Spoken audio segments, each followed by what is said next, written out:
Kitchen Table by H.P. Newquist.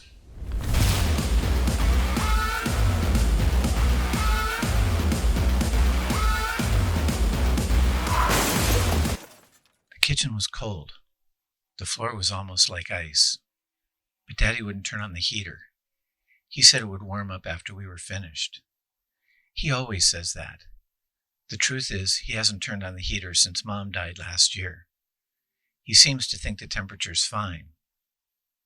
Willie shivered in his chair. His feet didn't reach the floor, but he kept his legs tucked up under him anyway, just to try and stay warm. Daddy was pacing back and forth across the kitchen, rubbing his jaw like he was trying to figure something out. Willie is only 6 years old, 2 years younger than me. I feel like I have to act older than 8 for him, though. I have to act like a grown-up big sister in the house, especially when Daddy's at work. Daddy looked out the window. It was already dark. I should be doing my homework, but we have to sit here. Daddy went to the silverware drawer. He pulled out 2 knives and brought them over to us. He handed one to me and one to Willie. These weren't dinner knives. These were big cooking knives like Mom used to use for cutting chicken bones and slicing beef. Willie turned the knife over in his hand like he was getting ready to slice a hot dog. No, Willie, Dad said. He took Willie's hand gently and turned the knife. You're not going to use this for cutting like you do with a sandwich. Daddy made a jabbing back and forth gesture and looked into Willie's eyes. You're going to be doing more of a poking motion. Pretend you're trying to keep a wild animal away from you and you're protecting yourself, like this. He pushed his hand forward like he was stabbing something very slowly. Get it? Daddy asked. Willie nodded and mimicked Daddy's movements. That's it, kid, Daddy said. He turned to me. I had already changed how I held the knife while I watched Willie. Daddy touched my hand with his fingertips. That's perfect, Becca. Noises came from downstairs. We all heard them. They'd been happening on and off for the past 2 days. Daddy started pacing around the floor again. I could see sweat on his forehead. He stopped a second and then opened the cabinet under the sink. Daddy pulled out his toolbox and found his box cutter. It was a dull gray color.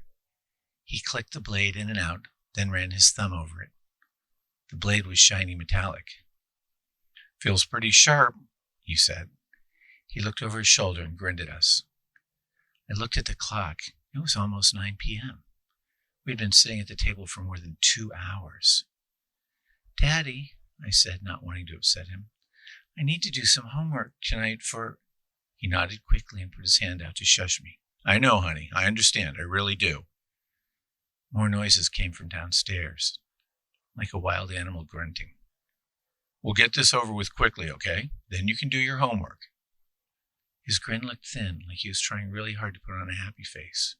And Willie, then you'll go wash up and climb into bed. Got it? We both nodded. Willie was holding the butcher's knife with 2 hands, bouncing it up and down on his lap.